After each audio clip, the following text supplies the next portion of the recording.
Welcome back to the Spiritual Shitshow, where we unravel the tangled threads of the human experience and remember that even the mess holds the magic. Today's episode is an invitation into something sacred, and it's something that I'm personally working through right now. Something most of us spend years, even lifetimes, avoiding, but not today. Today, we're talking about your story, the one that shaped you into who you are today. The one you might still be trying to run from. The one that, when witnessed with love, has the power to alchemize shame into self-love and fragmentation into wholeness. Let's begin here. If you've ever sat across from a therapist, a healer, a guide, they likely started with a single question. Tell me about your childhood. And that one question, it cracks the door open to a lifetime of impressions, of inherited beliefs, conditioned behaviors, hidden griefs, and moments of unspeakable tenderness. We don't ask about childhood to dwell in the past. We ask because the past never really leaves. It lives in our nervous system, in our relationships, in the way that we flinch or overgive or stay small to feel safe. The neuroscience is clear. The brain forms its core beliefs based on repetition and emotional intensity, especially in childhood. By age 7, most of our subconscious programming is set. The messages we received, spoken or silent, become the architecture of our inner world. And unless we become conscious of them, those old stories quietly shape everything. How we love, how we tolerate, what we dream, and what we don't dream. But here's what's often missed. You are not your story, but the story holds the key to who you are becoming.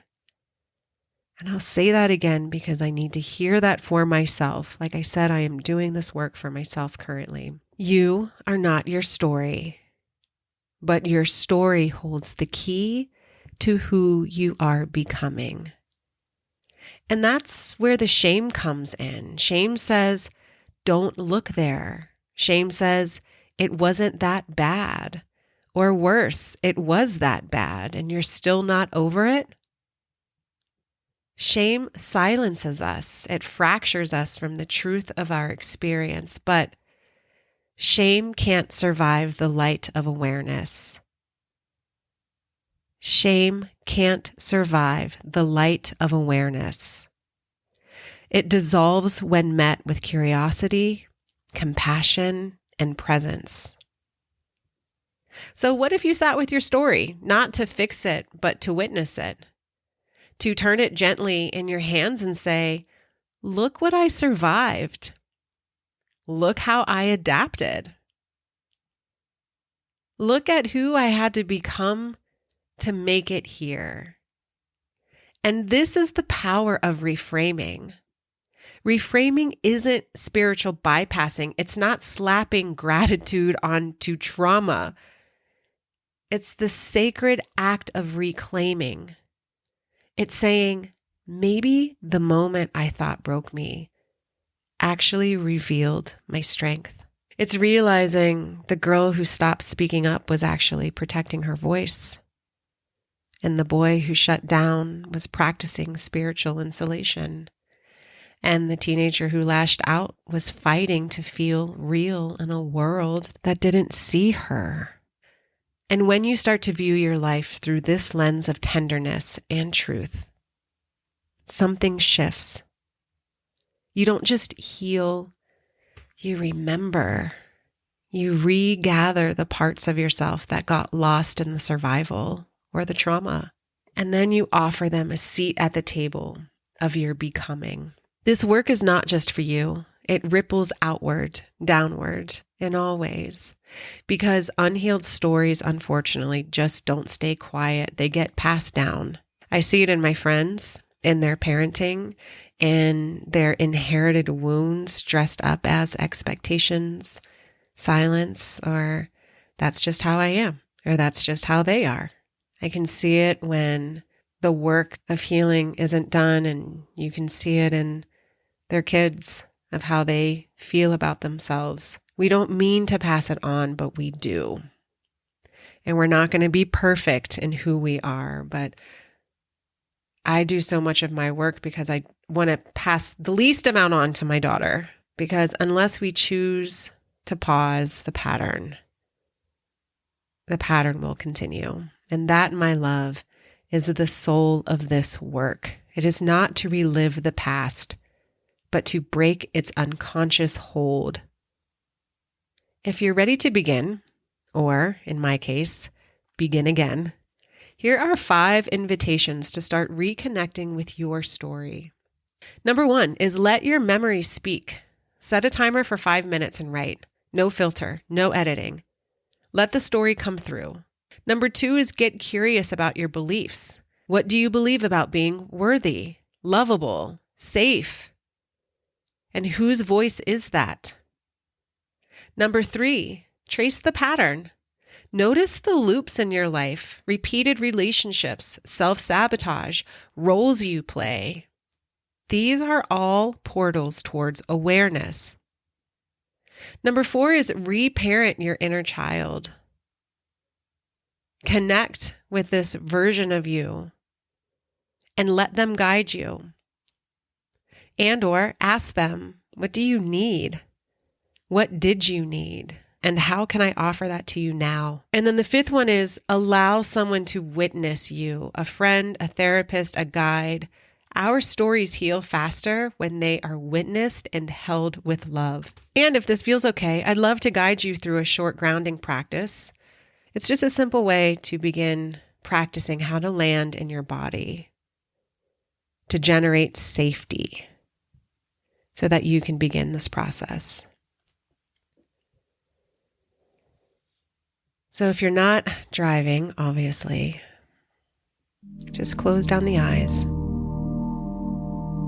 Take a few deep breaths, inhaling through your nose and then exhaling through the mouth. Bring an awareness to your body.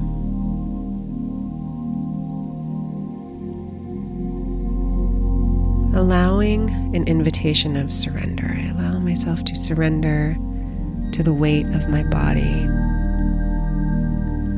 I allow myself to feel my seat making contact with what's underneath me.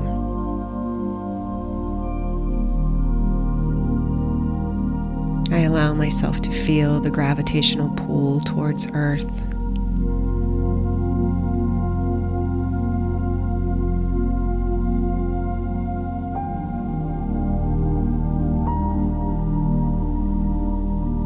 And then really allowing yourself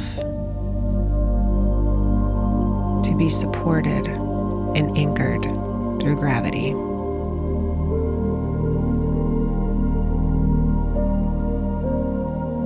Notice any sensations in your body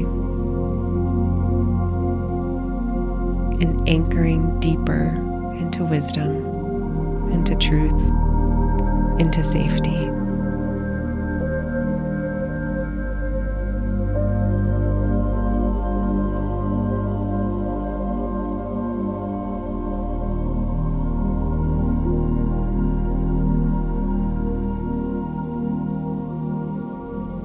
And then in your mind's eye, just see if you can bring the brightest version of yourself in front of you.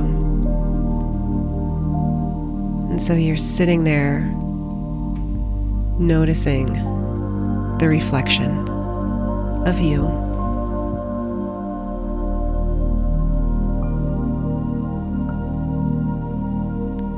And then with a lot of compassion and curiosity, just notice what you notice.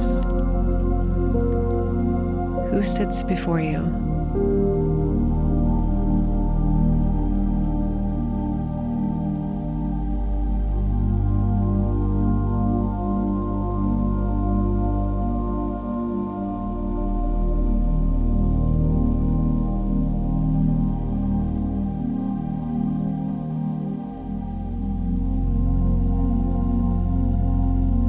You can lovingly place your hands on your heart. as you honestly witness and see who is in front of you. And then if there's parts that can be held, like maybe you notice this person in front of you holds a lot of sadness or holds a lot of grief. Just hold that.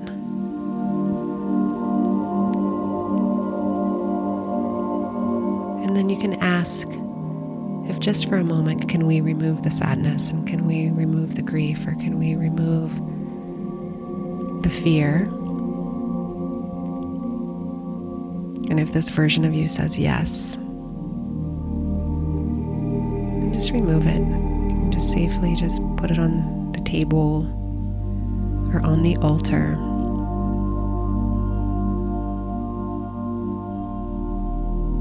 And then return to noticing. Now, who do you see? Wow, I see somebody who's so courageous. I see somebody who's so strong. I see somebody who's so creative. I see somebody who has an incredible capacity for love. I see somebody who loves freedom. What do you see?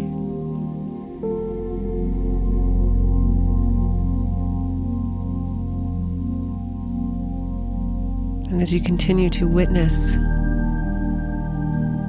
this version of yourself who isn't holding on to the pain, the grief, the sadness, the struggle, but you really see them for the truth of who they are. Just notice if there's a light that emerges. You can see them in a radiant light.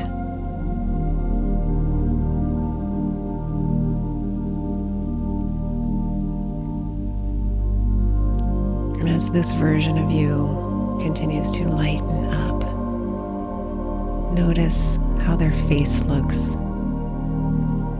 And then they begin walking towards you.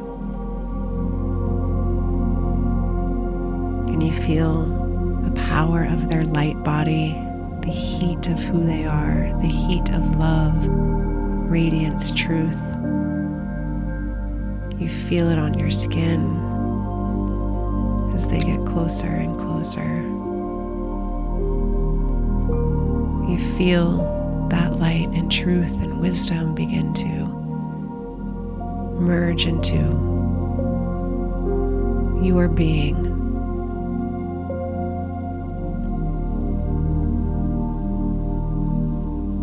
You remember who you are.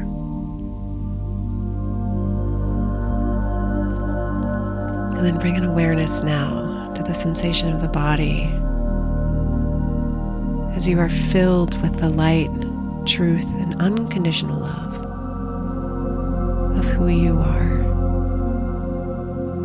Wow, I am so courageous. I am so creative. I am so curious. I am so... And allow yourself to really feel that, the truth of who you are.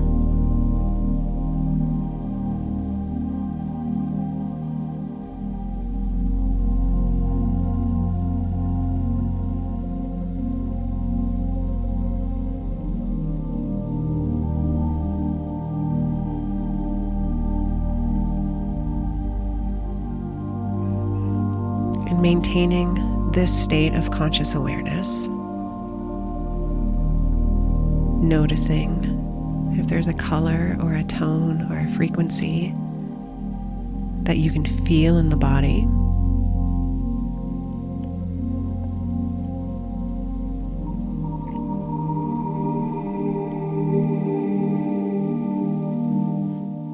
Holding that sensation as you also return awareness to gravity. What does this feel like for the gravity to be anchoring me down?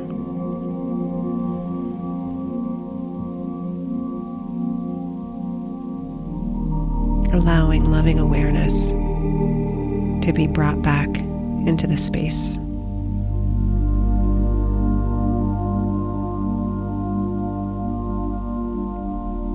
We're not fully back yet. Just noticing the light that's around us. And where do we want to expand our light, where it safely is nourishing us for the rest of the day? In this conscious remembrance of who we really are.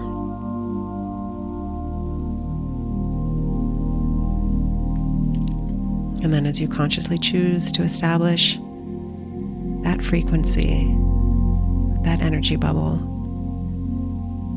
take a couple deep breaths. You can wiggle. And then place your hands just to make contact with who I am now, where I am now. Consciously claiming I allow myself to live in truth, in remembrance of who I am, the light of who I am.